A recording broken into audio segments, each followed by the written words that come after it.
seminar yang berjudul Budaya Positif yang akan disampaikan oleh rekan kami, Saudara Arni Umar. Pada saudari kami persilakan. Terima kasih kepada Bapak Moderator yang telah mempersilakan saya untuk menyampaikan seminar saya pada siang hari ini.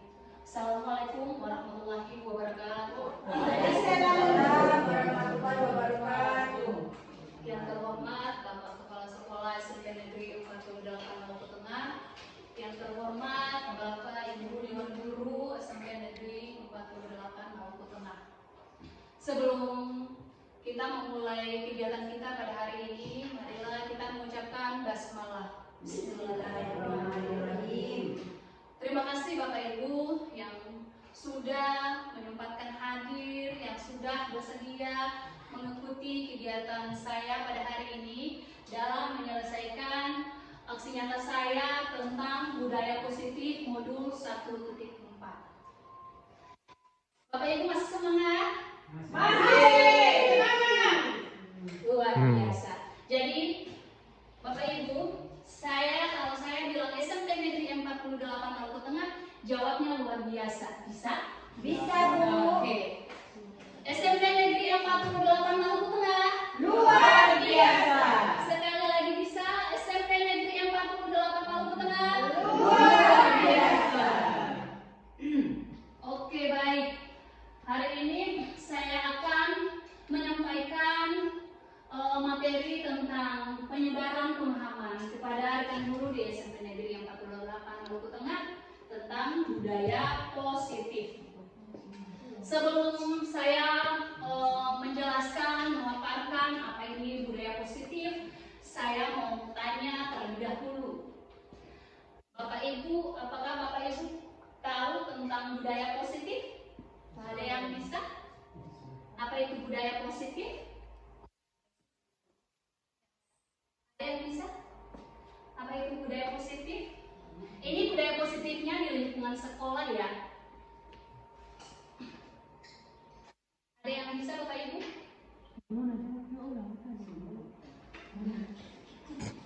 Saya bisa. Silakan Ibu. Apa itu budaya positif menurut Ibu? Bicara saja Ibu.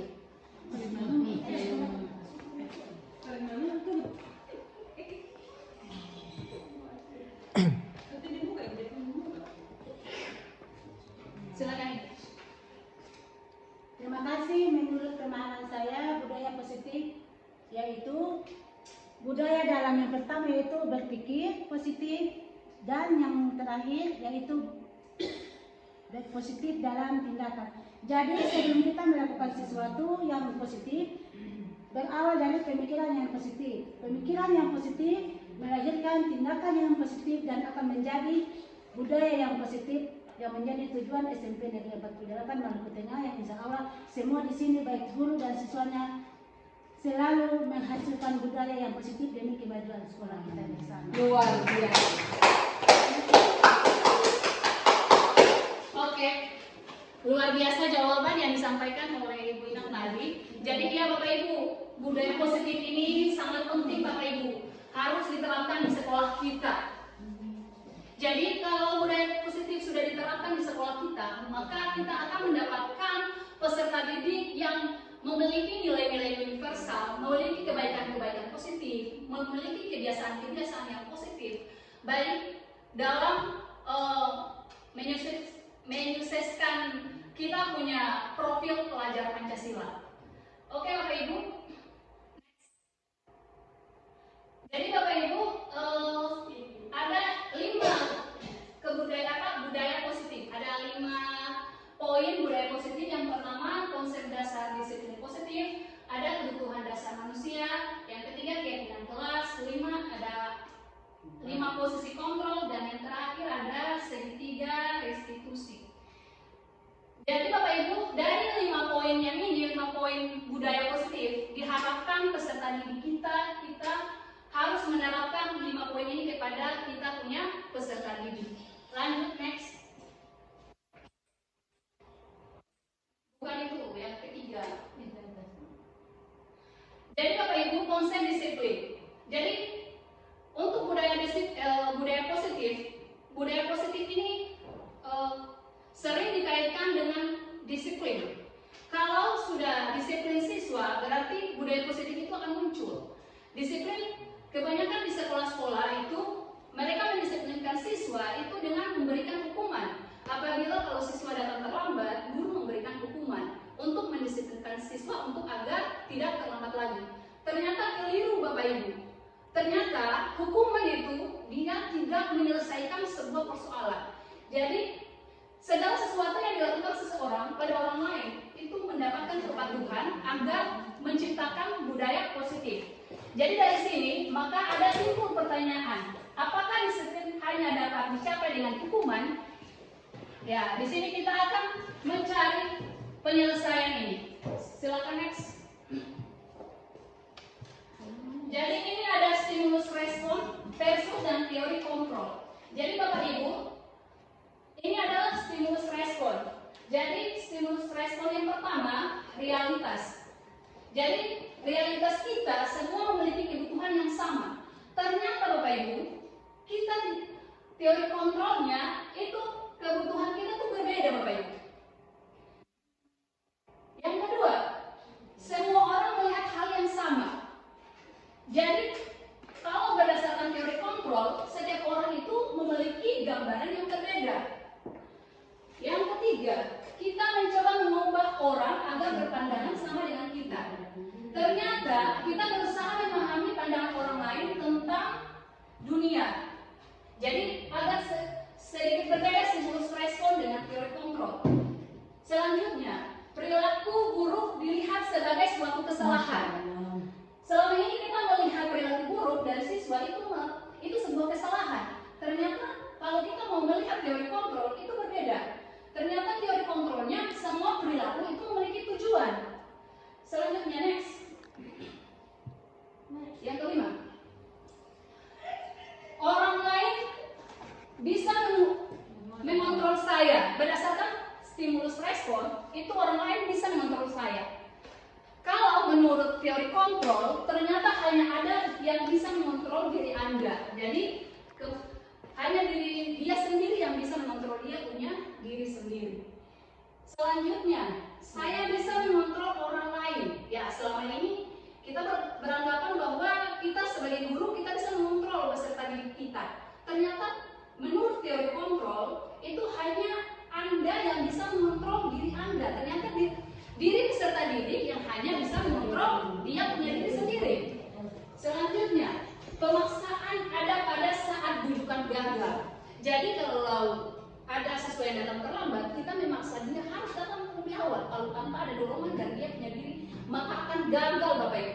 Bujukan tadi itu akan gagal. Berdasarkan teori kontrol, ternyata harus ada kolaborasi atau konsensus menciptakan pilihan-pilihan baru. Jadi kita sebagai guru kita harus menciptakan pilihan-pilihan baru kepada peserta didik kita. Yang terakhir, modal berpikir menang atau kalah. Jadi kita sebagai seorang guru tidak boleh berpikir ini kita melakukan ini harus menang, kalau kita melakukan ini pasti kita akan kalah. Tidak boleh. Ternyata berdasarkan teori kontrol, modal berpikir kita tuh harus menang, menang dan menang. Tidak boleh ada berpikir tentang kalah. Oke Bapak Ibu, next, lanjut. Oke Bapak Ibu, disiplin positif. Disiplin positif ini maksudnya memampukan peserta didik untuk memahami dan mengontrol setiap perilaku atau tindakan yang dilakukan agar senantiasa dilakukan dengan penuh kesadaran dan tanggung jawab. Sebagai bentuk menghormati diri sendiri dan orang lain di sekitarnya.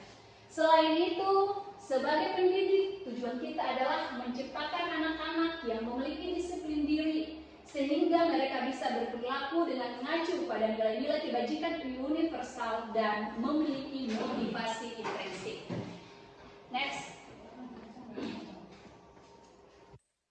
Oke Bapak Ibu, jadi disiplin positif ini memiliki beberapa nilai-nilai kebijakan universal. Jadi kalau sudah terciptanya disiplin positif di sekolah, maka tanpa sadarnya nilai-nilai ini juga akan muncul Bapak Ibu. Yang pertama ada empati. Kalau siswa kita sudah melakukan disiplin positif, maka siswa kita itu akan ada memiliki nilai empati. Mereka saling empati satu sama lain. Selain empati, ada suara hati. Selain suara hati, ada kontrol diri. Selain kontrol diri, ada rasa hormat, kebaikan, toleransi, dan yang terakhir, keadilan.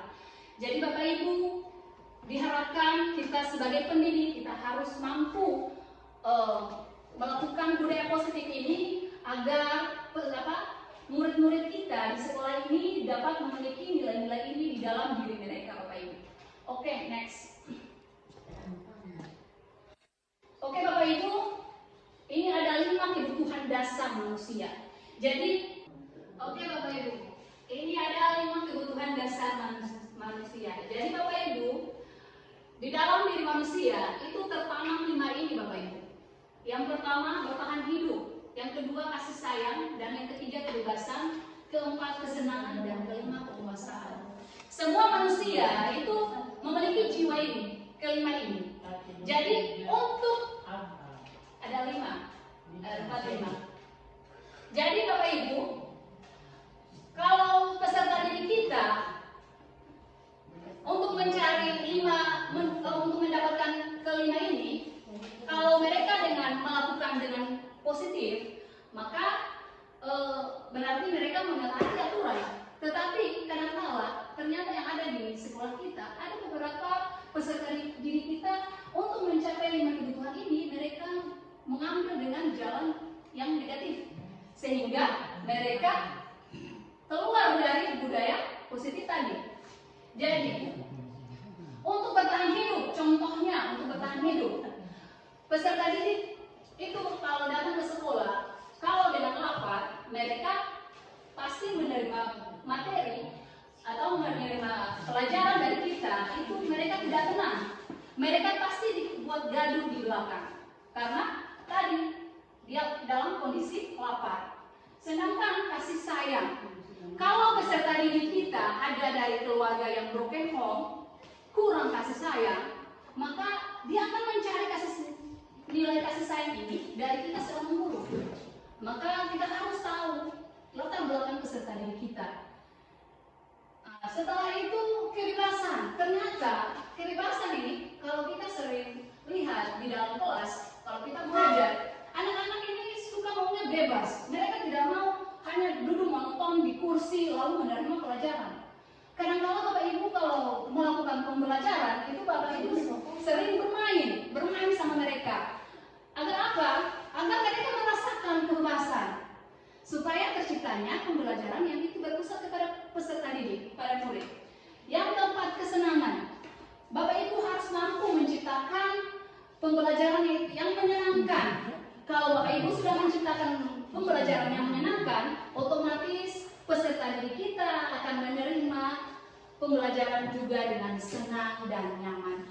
Dan yang terakhir, penguasaan. Jadi Bapak Ibu kebanyakan, Bapak Ibu ada beberapa guru yang beranggapan saya guru, saya harus menguasai kelas tanpa memberi kesempatan kepada peserta didik kita, lalu dia menekan peserta didik. Ternyata salah Bapak Ibu. Harus kita memberi ruangan itu, ruangan penguasaan kepada peserta didik kita juga. Supaya apa? Supaya terciptanya 5 kebutuhan dasar manusia. Kalau kita sudah melakukan 5 kebutuhan dasar manusia, otomatis budaya positif tadi akan muncul, Bapak Ibu. Oke, lanjut. Konsep 5 kebutuhan dasar manusia. Ya, ini tadi saya sudah jelaskan tadi. Yang pertama bertahan hidup. Ya, kebutuhan ini meliputi makan, minum, tempat tinggal, pakaian, dan rasa aman. Tadi saya sudah jelaskan contoh tentang makanan tadi. Oke, yang kedua, kasih sayang dan rasa diterima. Jadi, kebutuhan ini meliputi kebutuhan akan rasa cinta, Bapak Ibu. Kasih sayang diterima dalam kelompok dan hubungan sosial. Jadi Bapak Ibu, kita harus banyak-banyak memberikan cinta, memberikan kasih sayang kepada peserta didik kita. Kalau kita sudah memberikan rasa sayang yang luar biasa kepada peserta didik kita, otomatis akan terciptanya tadi budaya positif. Yang ketiga, kebebasan atau freedom. Jadi kebutuhan ini meliputi kebutuhan akan otonomi, pilihan dan kontrol atas kehidupan sehari-hari. Jadi ya tadi kita tidak boleh menekan siswa kita harus memiliki kebebasan. Biar kita memberikan kebebasan, tetapi kita juga harus mengontrol mereka, Bapak Ibu. Jangan terlalu bebas, semuanya seakan-akan terlalu pada proses pembelajaran mereka mau duduk di atas meja, jangan. Bukan maksud itu kebebasan yang saya maksud di sini, Bapak Ibu. Yang keempat, kesenangan. Jadi kebutuhan akan pengalaman yang menyenangkan, bermain, tertawa, dan kepuasan. Ya, tadi seperti yang saya sudah sampaikan bahwa cobalah Bapak Ibu membuat pembelajaran itu yang menyenangkan. Bapak Ibu sering membuat permainan, atau kalau rasa jenuh di dalam kelas, Bapak Ibu bisa bermain di luar untuk lebih luas lagi proses pembelajarannya atau materinya, terutama kepada guru-guru IPA kan, kalau mau bicara tentang ya makhluk hidup, ya atau tentang tumbuhan, ya silakan bawa mereka ke alam supaya perkenalkan mereka dengan alam, seperti itu. Yang kelima, penguasaan atau power. Keinginan untuk dianggap berharga, bisa membuat perbedaan, bisa membuat pencapaian kompeten, diakui, dihormati, dan keinginan untuk meninggalkan pengalaman.